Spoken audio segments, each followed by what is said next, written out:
नमस्कार, JMD news में आपका स्वागत है और हमारी खास पेशकश गिरफ्तारी या सरेंडर में मैं अनुराग आपका स्वागत करता हूं। आज एक बड़ी खबर आ रही है। 6 दिनों से फरार कुख्यात अपराधी विकास दुबे को आखिरकार उज्जैन में गिरफ्तार कर लिया गया है। उसकी गिरफ्तारी के जो प्रयास किए जा रहे थे, आखिरकार वो रंग लाए और आज महाकालेश्वर मंदिर उज्जैन के बाहर विकास दुबे को गिरफ्तार किया गया है।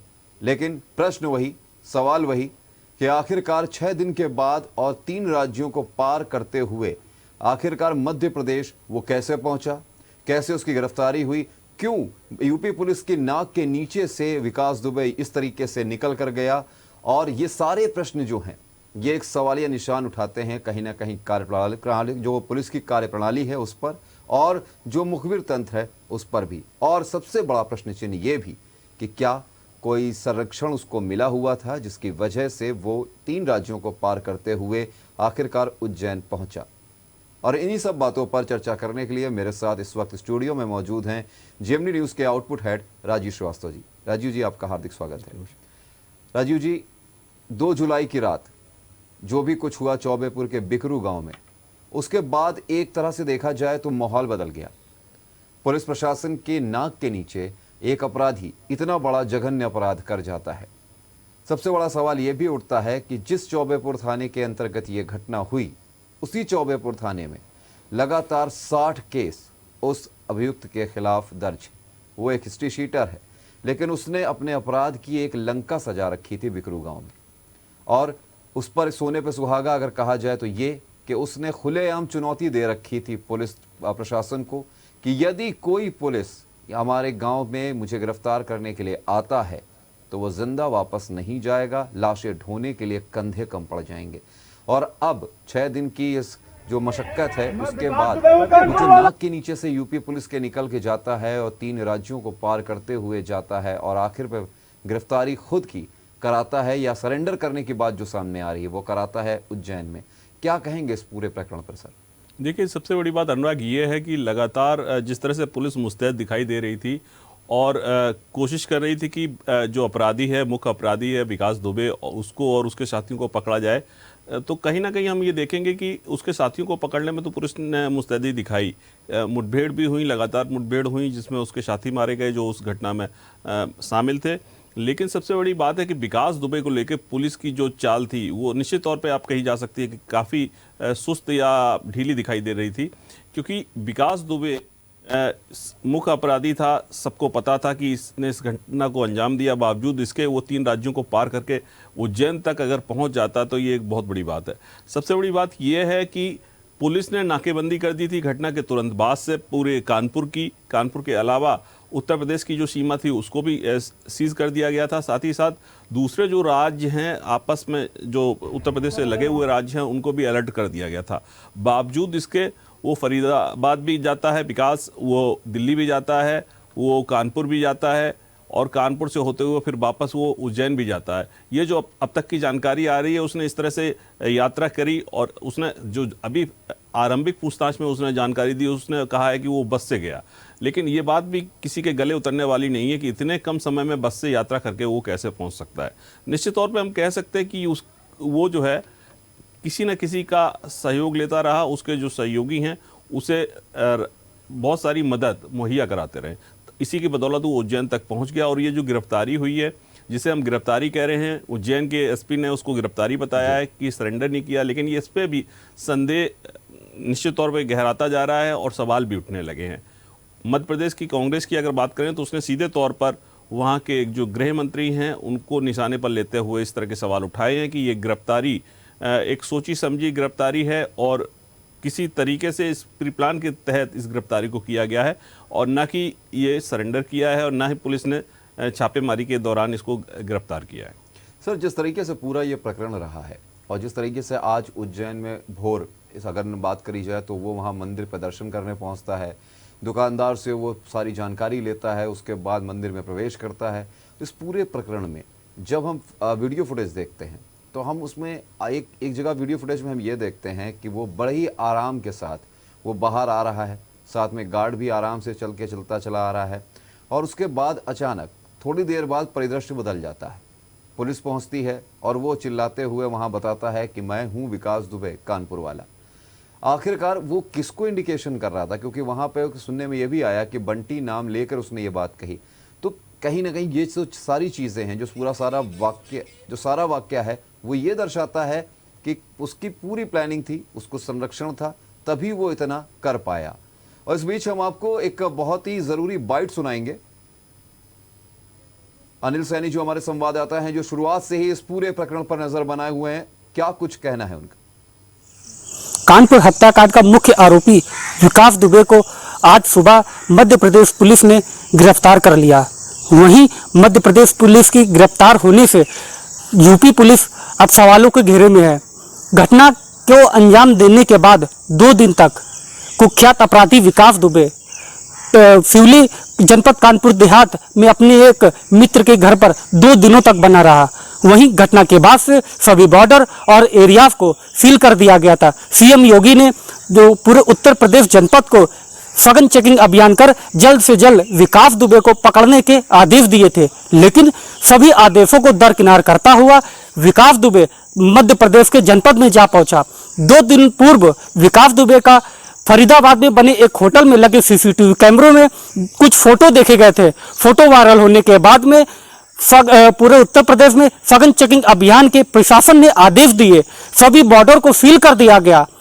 वहीं चेकिंग और बॉर्डरों को सभी को तोड़ता हुआ कुख्यात अपराधी विकास दुबे मध्य प्रदेश में जा पहुंचा और वहां उज्जैन में महाकालेश्वर के दर्शन करने के बाद अपनी गिरफ्तारी दी। जिस तरह से कुख्यात अपराधी की गिरफ्तारी भई, उससे ये जरूर साबित हो रहा है कि कोई ना कोई उसकी लगातार मदद कर रहा था। फरीदाबाद से और मध्य प्रदेश की उज्जैन की दूरी लगभग 8 से 9 किलोमीटर की दूरी है। आखिर इतनी लंबी दूरी उसने इतने कम समय में कैसे तय कर ली। वही सूत्रों की माने तो विकास दुबे के पास कुछ कागजात भी हाथ लगे हैं और उसके 2 साथी जो अपने खुद को वकील बता रहे, वो भी गिरफ्तार किए गए। एक कार भी बरामद हुई है जिसमें हाईकोर्ट लिखा हुआ है। वो एमपी पुलिस ने गहनता से कुख्यात अपराधी से पूछताछ की है। वहीं अब एफटीएफ अमिताभ यश जो एफटीएफ के प्रभारी है और उनकी टीम शातिर अपराधी को लेने के लिए मध्य प्रदेश निकल चुकी है। कुछ घंटों बाद ही बात की जाए तो कुछ घंटों बाद ही शातिर अपराधी उत्तर प्रदेश के कानपुर में आ पहुंचेगा और एफटीएफ के अमिताभ यश उससे गहनता से पूछताछ करेंगे। पूछताछ के बाद ही ये क्लियर हो पाएगा कि आखिर घटना के बाद से लगातार उसकी कौन मदद कर रहा था, कोई अधिकारी था या राजनेता था, लगातार कौन उसके संपर्क में था। ऐसे अफसरों पर गाज गिरनी भी तय है जो लगातार ऐसे शातिर अपराधी की मदद कर रहे थे। कानपुर से कैमरा पर्सन शहनवाज खान के साथ अनिल सैनी, जेएमडी न्यूज, कानपुर। तो राजू सर, ये हमारे जो संवाददाता अनिल सैनी हैं वो भी कहीं ना कहीं इस पूरे प्रकरण पर नजर बनाए हुए हैं शुरुआत से, और वो भी एक सवाल ये उठा रहे थे कि आखिरकार उसका मददगार कौन। बिल्कुल, पूरी घटना के बाद जिस तरह से सूत्र बता रहे हैं कि वो शिवली में, यानी कि कानपुर पुलिस के नाक के नीचे शिवली में ही 2 दिन रहा, उसके बाद वो फरार हुआ। फरार होने के बाद वो फरीदाबाद पहुंचता है। जबकि बात की जाए जिस तरीके से पुलिस महकमा ये लगातार कह रहा था कि हमने सीमाओं को सील कर दिया है, हर जगह सघन चेकिंग का अभियान किया जा रहा है, फोटो चस्पा कर दिए गए हैं, उसके बावजूद वो अगर सूत्र बताते हैं कि 2 दिन वो शिवली में ही रहता है, उसके बाद वो निकलता है, फरीदाबाद पहुंचता है, पुलिस के छापेमारी करने से पहले वो वहां से निकल जाता है और फिर लगभग फरीदाबाद से अगर मैं बात करूं उज्जैन की, तो कम से कम 800 किलोमीटर के आसपास एक जो बहुत बड़ा 16 घंटे का सफर वो तय करते हुए वहां पहुंचता है और प्लानिंग के साथ वो अपना सरेंडर करता है, जिससे गिरफ्तारी की बात कही जा रही है। तो ये पूरी प्लानिंग, हमारे संवाददाता भी यही कह रहे थे कि आखिरकार उसका मददगार कौन, ये सवाल उठ रहा है और कई राजनीतिक पार्टियां भी इस पर सवाल उठा रही हैं। चाहे वो सपा के जो अध्यक्ष हैं पूर्व मुख्यमंत्री अखिलेश यादव, उन्होंने भी यही कहा है कि आप स्पष्ट करें कि ये गिरफ्तारी है या सरेंडर। उसी तरीके से प्रियंका वाड्रा हैं, उन्होंने भी कहा है कि आखिरकार इस पर सफाई दें। तो इस पर क्या कहेंगे सर? बिल्कुल, देखिए अनुराग, जो जराइम की दुनिया में उसकी जड़ें थी इतनी ज़्यादा मजबूत थी कि वो केवल 6 दिनों में, ये घटना होने के 6 दिनों के बाद में वो ख़त्म नहीं की जा सकती। निश्चित तौर पे उसकी जो जड़ें जराइम की वो इतनी मजबूत हैं कि अभी भी उसके ताल्लुकात कई ऐसे लोगों से हैं जो उसकी मदद करते हैं, जिनका अपना रसूख है, जिनके पास पैसा है, या जो क्रिमिनल्स हैं उनके साथ उसका उठना बैठना था, और वो खुद इतना सातिर था कि उसको पकड़ पाना पुलिस के लिए एक बड़ी चुनौती थी। निश्चित तौर पे आपने देखा कि इस पूरे प्रकरण में जो चौबेपुर थाना है वो संदिग्ध रहा हमेशा, और उसके बाद उस पर कार्रवाई भी हुई। जांच में भी ये सामने आया कि वहाँ के पुलिस वाले, वहाँ के बीट इंचार्ज सब दोषी पाए गए और उनको लाइन हाजिर किया गया। तो निश्चित तौर पे हम ये कह सकते हैं कि अभी भी उसके अपने रसूख के बल पे कई ऐसे लोग उसके साथ हैं जो उसकी मदद कर रहे हैं। निश्चित तौर पे जो गिरफ्तारी हुई है, हम लगातार ये फुटेज दिखा रहे हैं, उसमें ये लगता नहीं है कि वो इतने खौफ में है, कहीं बिल्कुल खौफ उसके चेहरे पर नजर नहीं आता है। इतने दिनों से उसके पीछे पुलिस पड़ी थी, लगातार उसकी छापेमारी कर रही थी। एक दिन पहले ही फरीदाबाद से जो फुटेज आए थे उसमें दिखाया गया था कि वो भागता हुआ दिख रहा था एक ऑटो में बैठ के। उसके पहले वो एक होटल में रुकने की कोशिश कर रहा था। निश्चित तौर पे इस सबके बावजूद भी उसके अंदर कोई खौफ नज़र नहीं आ रहा है। ये जो तस्वीरें हमने देखी हैं उज्जैन से, बड़े आराम से वो पुलिस वालों के साथ चल रहा है, जैसे वो एक सामान्य कोई छोटे से जुर्म में पकड़ा गया हो और उसको पुलिस वाले ले जा रहे हो, या फिर पुलिस वालों की सहमत से या आपसी सहमत से, तालमेल से वो जा रहा हो, इसी तरह से दिख रहा था। तो निश्चित तौर पर ये जो सवाल उठ रहे हैं उनका जब तक जवाब नहीं मिलता, जब तक एटीएस या यूपी पुलिस इनका जवाब नहीं देती है, तब तक इस पे संदेह लोग करते रहेंगे और इस पे सवाल भी उठते रहेंगे। बिल्कुल सर, सवाल करना लाजमी है और कहीं ना कहीं संदेह जो स्थिति पैदा हो रही है वो भी लाजमी है, क्योंकि आपके ही घर के लोग, जो आपके घर के भीतर के आत्मघाती लोग हैं, जिन्होंने उसके साथ उसका साथ दिया, और उसके बाद उसके चेहरे पर आज गिरफ्तारी के बाद कोई शिकन नहीं है, कोई शिकवा नहीं है। एक सबसे बड़ा सवाल एक चीज़ ये भी उठता है सर कि जिस तरीके से इस पूरे प्रकरण के बाद 2 तारीख की रात में जो घटना हुई, उसके बाद उसके जो माता हैं, विकास दुबे की माँ जो हैं, उन्होंने एक बयान दिया, एक बयान सामने उनका आया कि मेरे बेटे ने नाक कटवा दी हमारे परिवार की, और मेरे बेटे से कोई ताल्लुक़ नहीं है। सरकार चाहे तो उसको जो सज़ा देना चाहे वो दे, उसका एनकाउंटर भी कर दे, तो कोई परेशानी नहीं है। आज जब उसकी गिरफ्तारी हुई तो माँ का जो एक सुर है वो बदला हुआ है कि मेरे बेटे को महाकाल महादेव ने बचाया है, सरकार चाहे तो कार्रवाई कर सकती है। लेकिन यहाँ पर एक जो पॉइंट है वो सोचने वाला है, उस पर एक लूप होल है, उस पर समझने वाली बात है, जिस पे आप मैंने गौर किया, शायद आप भी करेंगे, कि एक तरफ माँ ये कह रही है कि उसका ससुराल उज्जैन में है और वो हर साल सावन में महाकालेश्वर मंदिर जाता है दर्शन करने के लिए।